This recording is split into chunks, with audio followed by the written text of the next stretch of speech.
The story of Hadden Clark is one of deception, brutality, and a shocking series of murders that sent ripples through the criminal justice system.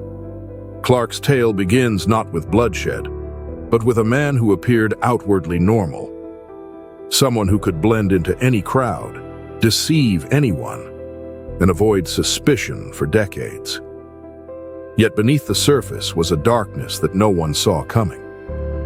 Born in 1952 in Washington, D.C., Hadden Clark's childhood was marred by emotional neglect and a deeply dysfunctional family. His father, a strict military officer, ruled the home with an iron fist. His mother, emotionally unstable, failed to provide the nurturing and care that a child so desperately needs. Growing up in this environment, Clark became both a victim and a predator, isolated, angry, and with an insatiable need for control. He began to harbor a deep fascination with death, developing twisted fantasies that would later fuel his violent actions. Clark's early life seemed to hold promise. He joined the military, but his service was short-lived. Diagnosed with schizophrenia and antisocial personality disorder, he was discharged on medical grounds. However, the real nightmare was just beginning. What followed was a chilling transformation. Clark would go on to become a cunning and manipulative killer, hiding in plain sight for years.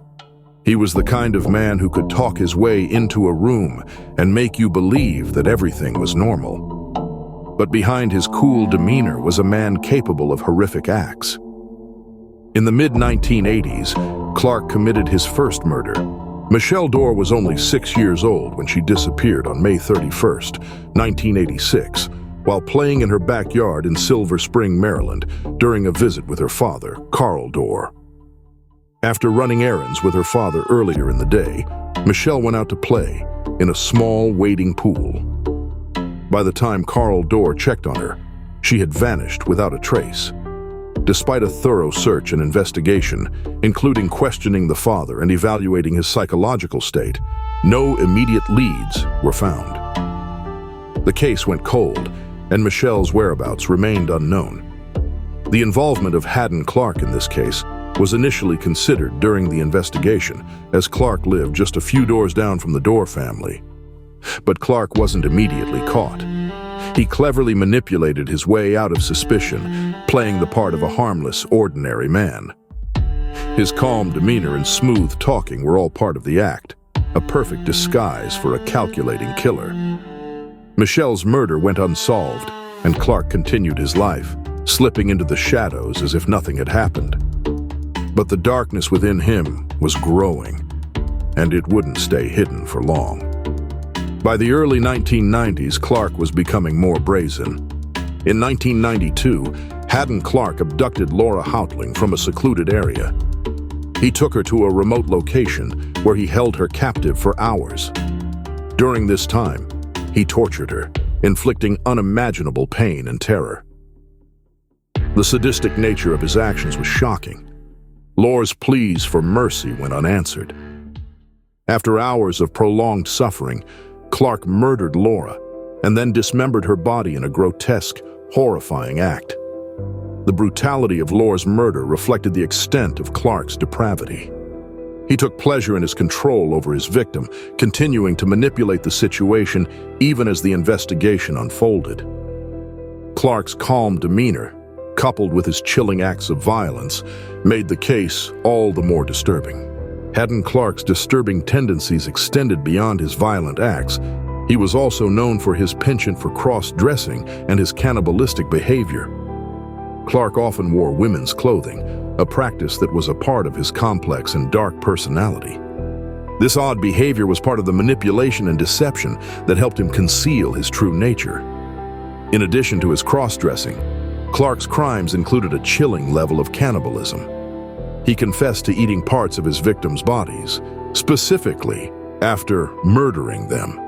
This grotesque act was not just a method of disposal, but a perverse display of control, a way for Clark to assert power over his victims, even after their deaths.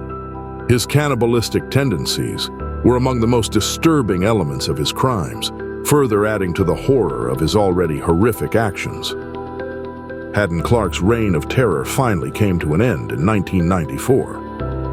After years of evading justice, his name was finally tied to the gruesome murders of Laura Houtling. But even as law enforcement zeroed in on him, Clark remained calm, even eerily so. He appeared completely unruffled, almost as if he knew his time had come. But this wasn't the end of his manipulation. Eventually, Clark confessed to the murders of Laura Houtling and Michelle Dorr, though it remains unclear whether he was involved in other unsolved disappearances. His chilling confession was marked by the same detached demeanor he had shown during his trial. He wasn't seeking redemption or expressing remorse. To him, it was just another game, and the satisfaction of finally being caught didn't seem to faze him. He had reveled in the manipulation, the control, and the fear he had instilled in his victims and those around him. Clark was convicted of murder and sentenced to life in prison. Despite his conviction, there were still lingering questions. Could he have been involved in other unsolved cases? How many other women had he manipulated, abducted, and murdered? He was suspected in multiple cold cases, but the full extent of his crimes may never be known. Today, Hadden Clark remains in prison, serving his sentence. But his legacy is one of horror. An ordinary man hiding in plain sight, able to manipulate and deceive those around him, until his twisted nature was finally exposed. His story serves as a chilling reminder of how someone so seemingly normal can harbor such darkness. His crimes were not just about the brutal killings.